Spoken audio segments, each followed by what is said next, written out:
ever feel like the world could use, I don't know, a little more love?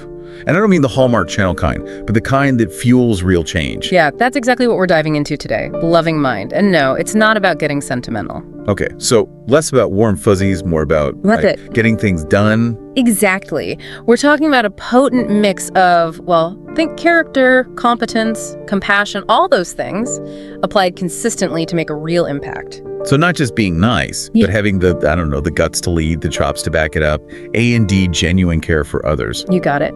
Dr. Joshua Kolawole, who we're drawing on today, he'd say it's like, picture Desmond Doss, the WWII medic, refused to carry a weapon, but rescued 75 men while under enemy fire. Wow. Okay, so that's a powerful example. But how does this loving mind actually work? Is there a formula to it? Well, Dr. Kolawole breaks it down with, get this, the acronym LOVE-UE. Okay, I'm intrigued. So each letter, it represents this cluster of qualities. We start with L, leadership, character, compassion. You've got to have the skills to lead effectively and the moral compass to do it right. So you can't just be like a boss man, no heart. Yeah. You have to genuinely care about the people you're leading. 100%. High standards for yourself, true care for those around you. It's both. Gotcha. Okay, that's the L. What about O? O is for obsession. Obsession. Now hear me out. Before you picture someone glued to their phone, right? This is about your goals. Approaching them with this, this burning passion. Dr. Kolawole, he'd say it's like channeling this intense desire to make stuff happen. Okay, so not letting anything stand in your way. Kind of like go big or go home. There's that, but there's this other side to the O too. It also stands for offer and accept forgiveness easily. Oh, wow. Okay, that's a different kind of intensity. Right, it's easy to hold grudges, but a loving mind, it recognizes that forgiveness. It frees you from anger, from resentment. It creates space to actually grow. That's a good point. Especially, it feels like these days it's so easy to get caught up in negativity. Exactly. When we forgive, it's like we create space for healing, for deeper connection. This is fascinating. Okay, so we've got leadership, character, compassion, obsession, forgiveness. What does V stand for in love? V is for vision. Okay, I like where this is going. Right. Think of it like this, having crystal clear goals, grounded in, truthfulness, guided by strong values. A loving mind knows what it stands for, where it's going, which allows for that laser focus to create something truly unique. That makes a lot of sense. Without that vision, it's easy to get, distracted, lose sight of what matters. So what's the E for? This feels like the grand finale. It is. E stands for empowering excellence. Ooh, I like it. Right. Think about it. A loving mind, they're always striving to be better, not for ego, but because they understand that their growth, it has this ripple effect. Creates a more positive, enriching environment for everyone. So it's like pushing past your comfort zone, challenging yourself, and in turn, you're kind of inspiring others to do the same. Exactly. Dr. Kolawole, he talks about promoting quality of life, cultivating joy, always being open to learning, to evolving. It's a journey, this continuous improvement thing. Okay, so this is all making sense, but I gotta imagine it's not always easy to just, embody all these things, right? Are there pitfalls people should watch out for when they're trying to, cultivate a loving mind? Oh, you're absolutely right. It's not always sunshine and roses. One trap Dr. Kolawole highlights is think of it as character without competence, or, the flip side. So, you could have the biggest heart in the world, but without the skills to actually make it happen. Exactly. Good intentions only get you so far. And then on the other hand, you could be super skilled, but without integrity, well, that's a whole other can of worms. Right, yeah. The road to hell is paved with good intentions or something like that. Exactly. Another pitfall is mistaking compassion for weakness. A loving mind, yeah, they're compassionate, but they also set clear boundaries. They hold people accountable. Finding that balance, right? Being understanding, but also firm. 100%. And finally, I'd say one of the biggest pitfalls is inconsistency. Makes sense. It's not enough to just have these qualities. You've got to live them day in and day out, even when it's tough. Consistency is key. So we've got the core tenets of a loving mind, the potential pitfalls, but I have a feeling there's more to this. You're right on the money.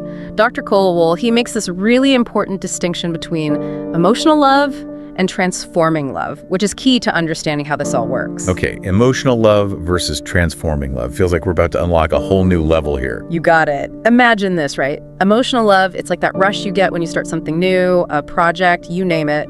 Intense, but, and this is key, it can fade when things get hard. Okay. So that's where transforming love comes in. Exactly. Think of it like it's that deep commitment that keeps you going. Even, when you'd rather just throw in the towel. Dr. Kolawole, he'd say it's about think long-term vision, not just how you feel in the moment. So, like, emotional love might lead you to buy that impulse purchase, but transforming love is what helps you, budget, save for something that'll actually last. Perfect example. It's about making choices that match your values, your goals, even when it means discipline, sacrifice. This is making me think about, how I approach my own goals. Yeah. I can see where I get caught up in that initial excitement, then boom, lose steam when it's time to put in the work. You've all been there. Yeah. But the loving mind recognizes that, the real deal, true fulfillment, it comes from sticking with it, even when it's tough. It's about that unwavering commitment. Okay, so how does this tie back to the whole loving mind being a pathway to success? Like, these qualities are great and all, but how do they actually translate into tangible results? Great question. And this is something that really sets Dr. Kolawole's work apart. He doesn't shy away from talking about the real world advantages of cultivating a loving mind. He actually argues that it can help you achieve greatness in all areas, your career, finances, you name it. So we're not just talking about being a better person, we're talking measurable success. Absolutely. He believes that the qualities we've been talking about, leadership, character, compassion, all of them, they're not just nice to haves. They're essential for real, lasting success. That's a bold statement. Can you give us an example? How does this actually look in real life? Sure. Let's take obsession. We usually think of it negatively, right? But Dr. Kolawole, he flips the script. He says when you're truly passionate about something and you go after it with, this positive, relentless energy, that's when you break through barriers. That's when you get those amazing results. So it's about channeling that intensity towards something, meaningful, not just being obsessed with collecting bottle caps or something. Yeah. Exactly. It's about that fire in your belly, the one that pushes you to be better, to do better, to create. And that drive, that determination, it's crucial for success no matter what you do. So applying the loving mind to every part of life, not just our relationships. It's about bringing that same intention to work, our communities, like you said, our finances. 100%. And that's where the V comes in, vision. When you've got that clear vision, you're more likely to make choices that actually get you there, lead to fulfillment, yet financial success. So not just hoping for a better future, but actively creating it. Right. You're not just along for the ride, you're in the driver's seat. And this is where the E comes in, empowering excellence. Dr. Kolawole, he's big on continuous improvement. He'd say, when we're constantly pushing ourselves to learn, to grow, we become more valuable, which opens up opportunities. It's about investing in ourselves, becoming the best versions of ourselves, not just for us, but for everyone around us. Exactly. And he talks about your circle, the people you surround yourself with. A loving mind, it seeks out those who inspire, who challenge, who support that vision. Right, because we're not meant to do this alone, right? We need that community to keep us accountable, to cheer us on. 100%. He'd say asking for help, it's not weak, it's a sign of strength, of wisdom. It's about realizing we all have blind spots, and we can do so much more when we're open to learning from others. Couldn't have said it better myself. True success, it's often a team effort. The loving mind, it gets that. Empowering others, it creates this ripple effect, lifts everyone up. It's about that collaboration over competition. We all rise together. Now you're getting it. The loving mind, it's not some fluffy concept. It's a framework for real positive change in our lives, in the world. This has been amazing. But I'm curious, how do we actually put this into practice? Is there a step-by-step? You're in luck. He actually provides super specific steps for cultivating your own loving mind. We'll dive into those right after this. This whole conversation about the loving mind has really, it's really stuck with me. You don't always come across something that combines personal growth with actual strategies for success. It's pretty cool. I'm right there with you. It's refreshing, Hearing someone talk about love, not as this fluffy thing, but as this driving force for change, in leadership, in innovation, in making the world a better place. Exactly. And what I think is so great is that Dr. Kolawole, he doesn't just throw these big ideas at us and peace out. He actually gives us, tools, things we can actually do to cultivate a loving mind. Totally. He gives us this roadmap, right? And he's big on self-awareness. Before you can even embody those loving mind qualities, you got to understand yourself, your strengths, your weaknesses, even those limiting beliefs that might be holding you back. So it's taking a good look in the mirror. Yeah. at our habits, the ways we interact with the world, and figuring out where we might need to, I don't know, make some tweaks. Exactly. It takes honesty, being real with yourself. But once you've done that, that's when you can really start building on those loving mind tenets we talked about. Remember, love. How could I forget? Leadership, character, compassion, obsession, forgiveness, vision, and empowering excellence. That's a mouthful, but man, it's powerful. It really is. And Dr. Kolawole, he gives us specific things we can do to cultivate each one. Like for leadership, he'd say, look for opportunities to lead. Doesn't matter if it's at work, in your community, even just within your family. So don't wait for someone to give you permission to lead. Just step up and lead by example. Exactly. He's also big on mentorship, finding people to guide you, but also, being a mentor to others.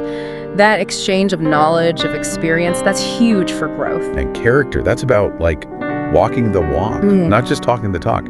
Living with integrity, even when no one's watching. 100%. Being honest in everything you do, keeping your promises, always striving to do what's right, even when it's hard.